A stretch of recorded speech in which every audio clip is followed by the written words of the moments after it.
역사 속 인물 이야기의 10번째 시간입니다. 이번 시간에는 선조는 홍군인가 라는 제목으로 여러분과 이야기를 나누어 보겠습니다.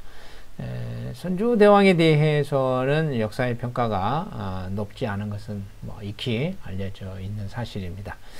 그런데 과연 홍군이라고까지 할 수 있을까? 는 부분에 대해서는 충분히 한번 우리가 논의해 볼 수 있습니다. 자, 그러면 이번 시간에는 한번 선조에 대해서 조금 알아보는 시간들 가져보도록 하겠습니다.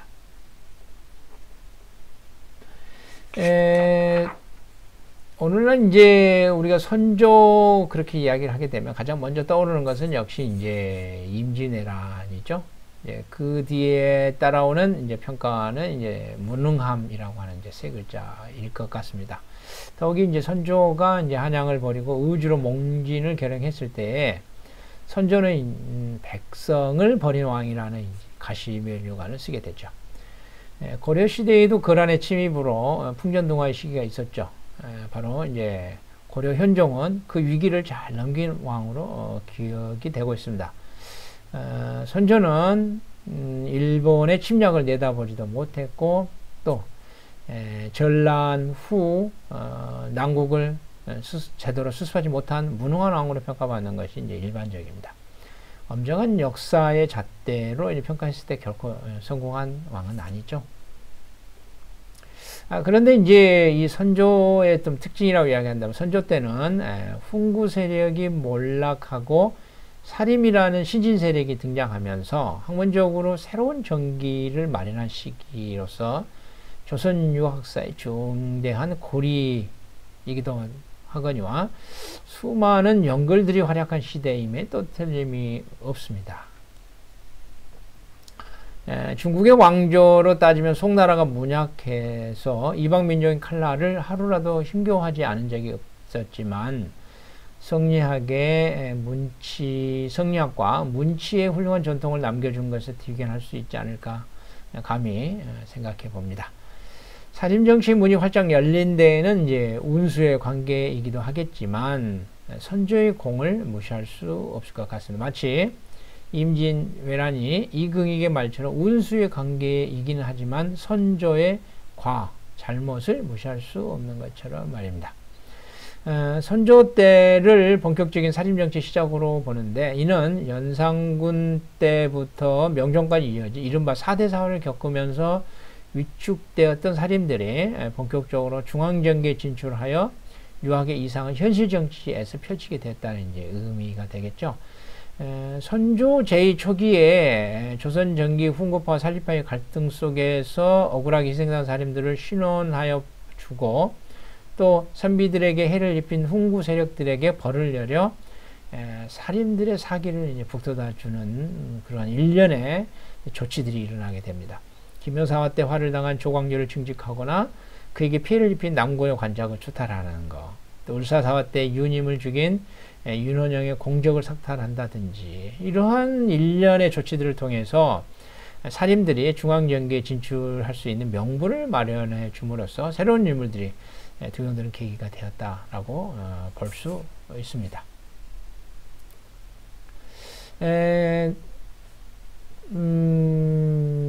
선조는 이제 명종의 친아들이 아니죠. 그래서 이제 하성군이 이제 선조가 되는 그러한 부분들과 관련된 역사에 많은 이야기들이 있지 않습니까? 잘 알려진 것처럼 이제 선조는 명종의 자식이 아니죠. 선조가 이제 왕에 오를 때에는 이제 명종에 비었던 인순왕후의 이제 선택이 결정적이었다고 이제 하지만은 실상 이제 이미 승하 이전에 명종이 이제 하성군을 무척 아꼈다라는 기록들을 도처에서 이제 볼 수 있습니다. 석담일기 기록을 하나를 좀 소개를 하면 이런 기록이 나와요. 선조는 어려서부터 아름다운 바탕이 있었으며 영모가 맑고 준수하였다. 명종이 아들이 없으므로 속으로 이미 선조에게 기대를 정하고서 매양 불러볼 때마다 반드시 탄식하기를 덕흥은 복이 있다. 이렇게. 덕흥이 바로 누구냐면 선조의 친부가 되는 겁니다. 그 일화들이 있죠. 그 중에서 선조가 이제 명종의 마음에 든 데는 이제 하성군의 근칙하는 마음 자세, 또 조신한 몸가짐이 중요한 작용을 했다라고 할 수 있는데 그 북예기문에 보면 이제 익성관 사건이 있지 않습니까? 명종이 여러 왕손들을 궁중에서 이제 가르칠 때 하원군, 하룬군, 그다음에 선조, 풍산군에게 익성관을 이제 한 번씩 써봐라. 이제 그런 명을 내린 적이 있죠. 이제 뭐라고 말을 하냐면 너희들의 머리가 누가 큰가 알려고 한다. 이제 이러니까 다들 한 번씩 쓰는 거예요. 이제 생각이 없으니까. 여러 왕들이니까. 근데 선조는 그때 당시에 나이가 제일 어렸는데도 두 손으로 관을 받들어 가지고 어전에 도로 갖다 놓고 머리를 숙여 사용하면서 뭐라고 그러냐면 이것이 어찌 보통 사람이 쓸 수 있겠습니까? 라고 이제 이야기를 했다고 하죠. 그러니까 명종이 기특하게 여겨 왕위를 전해줄 뜻을 정했다라는 그런 이제 내용들이 있습니다. 또 요거는 비록 이제 많이 알려져 있는데 그 다음에 조금 덜 알려져 있긴 하지만 또 이런 내용들도 있죠. 명종이 이제 왕손들에게 글자를 써서 올리라고 했더니 이제 누구는 시를 쓰기도 하고 누구는 뭐 어떻게 하기도 했는데 선조는 뭐라고 했냐면 중성과 효도가 번시 둘이 아니다. 이 6글자를 써서 올렸다라고 해요. 그래서 이제 명종이 아주 기특하게 여겼다라는 부분이 있고요. 그래서 이제 명종이 이제 선조를 총애해서 자주 불러 학업을 시험해보고 또 은사를 내리기도 하면서 또 한윤명이라든지 정지연을 보고 가르치게 했는데 선조가 이제 글을 읽는 것이 아주 정밀하고 치밀하게 글을 읽었기 때문에 선생들도 종종 대답을 못하겠다라고 하는 이제 그런 기록들이 있습니다. 이러한 것들을 통해서 율곡의 석담일기에서 말하는 내용들을 이제 이렇게 이야기 정리해 볼 수 있죠. 무진 원년이라 임금이 자주 경연에 나와 변론하고 묻는 것이 매우 자세하니 학문이 넓지 못한 관관은 입시하기를 매우 어렵다. 이렇게 되어 있어요. 무진년이면 1568년 선조의 나이 16세. 이러한 일이 있다라는 거죠. 이제 혹자는 이제 제2초기의 선조와 중후반기의 선조를 구별하여 말하기도 합니다. 제2초기를 긍정적으로 보고 중후기를 부정적으로 평가하는 태도에서 나온 것이죠. 전반적인 기록에 보면 확실히 선조의 어린 시절 모습은 남다른 데가 있는 것으로 우리가 충분히 추정해 볼 수 있습니다. 자, 이제 조금 긍정적인 면에서 선조의 이야기를 좀 풀어가 보려고 하는 거거든요. 어쨌든 간에 선조 년간에 사진 정치가 적극적으로 본격적으로 이제 시작되었고 이제 유신들이 대거 활약을 했다고 할 때에 선조의 인재관 이제는 알아볼 수 있는 어떤 그 내용들이 있는데 그중에 한 도막이 이제 연년기술에 실렸습니다. 이렇게 이제 기록이 되어 있어요. 임금의 인재를 애용하여 모두 제각기 그 직무에 합당하게 썼으며 더욱 유학하는 선비를 중히 여기어 혹 헐뜯는 자가 있어도 반드시 급진하게 보호하였다.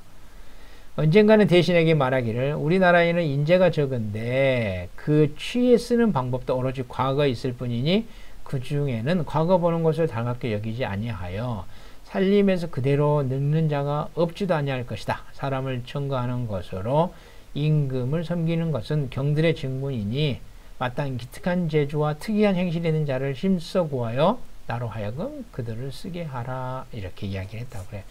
근데 이제 석담일기를 읽어보면, 여기서는 이제 선조가 약간 그 긍정적이고 적극적으로 인재를 쓰려고 했던 부분이 나오는데, 율곡의 석담일기를 보면, 선조가 그렇게 그 부분에 대해서 적극적으로 하지 않았는데, 이제 그런 약간 부정적인 또 묘사도 있습니다. 그런 부분들은 참고로 하셨으면 좋을 것 같습니다. 선조의 어떤 조정에서 기특한 재주와 특이한 행실인 사람이 이제 과연 많이 했느냐, 또 이런 식으로 관료들을 적극적으로 했느냐, 뭐 그거는 우리가 뭐라고 딱히 이야기하기는 그렇지만 분명한 것은 선조 때의 명현들이 질비한 것은 이제 사실이다라는 거죠.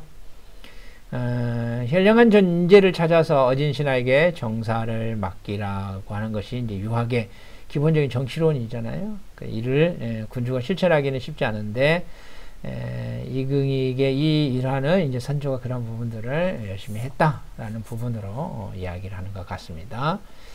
그 다음에 이제 이 선조의 아름다운 덕에서 검소함과 관련된 그 일화를 또 연례실기술에 많이 기록을 하고 있습니다. 그 부분들 조금 설명을 조금 해보려고 합니다. 이 지소록에 실린 것과 공사견문 또 그 다음에 또 다른 공사견문 몇 가지 내용들이 있었는데 그 중에 두 정도 기록만 제가 소개를 한번 해보겠습니다. 지소록에 이러한 것들이 있거든요. 임금의 검소한 덕행은 여러 제왕 중에 높이 뛰어났다. 만년에 병이 났을 적에 내의가 들어가 진찰하였는데 푸른 무명요를 깔고 이불은 자주 명주였다. 입은 옷도 역시 극히 굵은 푸른 명주였으며 약을 마시는 그릇도 백작에 무늬 없는 것이었고 흰 책상에 글씨 쓴 병풍이 있을 뿐 휘장도 없었더라고 한다. 검소한 그 말년에 이런 검소한 생활들을 보여주는 거고요. 또 입시한 대간이 근래 복색이 사치해진다고 말하자 임금이 속옷을 헤쳐 보이며 내 옷도 면포를 쓰는데 신하들의 의복에 나보다 나은 자가 있단 말이냐 하니 여러 신하가 황송하고 부끄러워하며 물러났다고 하는데 그 후로는 사치한 습속이 없어졌다. 이 두 가지 일화들이 나옵니다.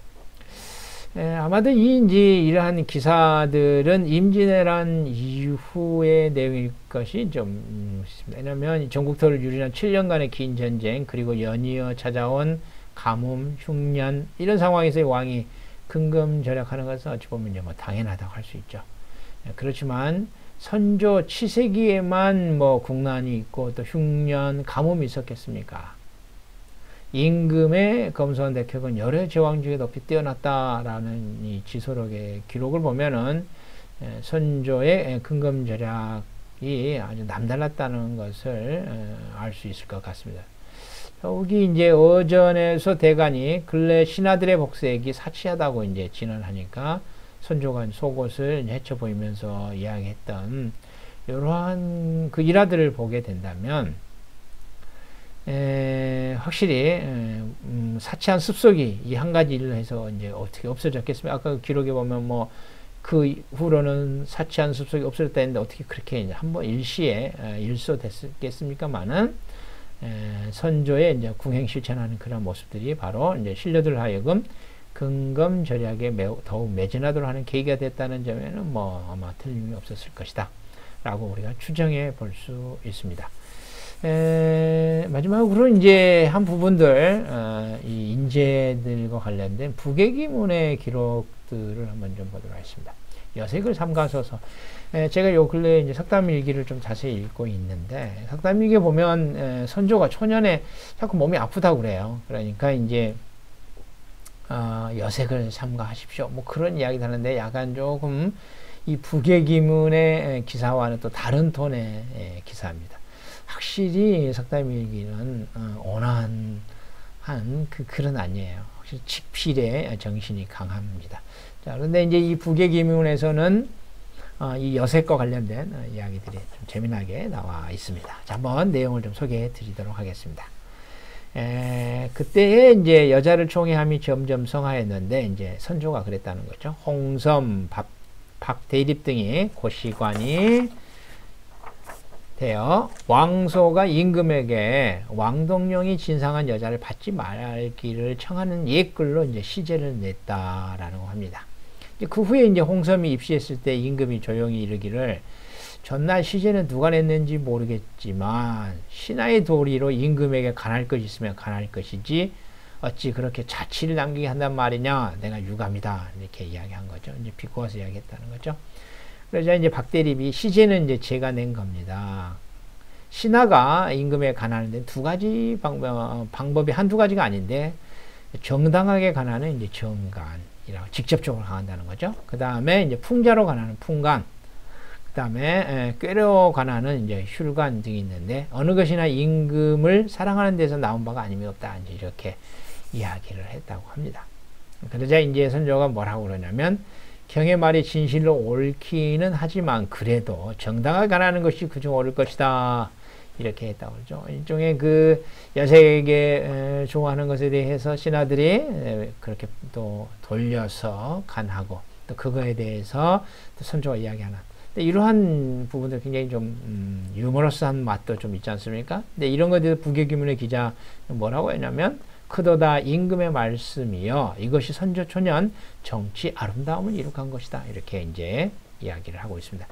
이 이야기와 관련해서 이제 조금 설명을 해드리면, 경영관으로 참가한 이제 박대립이 이제 이야기한 거죠. 북송 시대에 강관으로 유명한 왕소가 이제 송인종에게 이제 왕도경이 이제 진상한 여자를 받지 말 것을 간하고, 그거에 대해서 인종이 이제 왕소의 간언을 체납해서 출국시킨 고사가 있었는데, 이제 그거를 가지고서 했던 이야기입니다.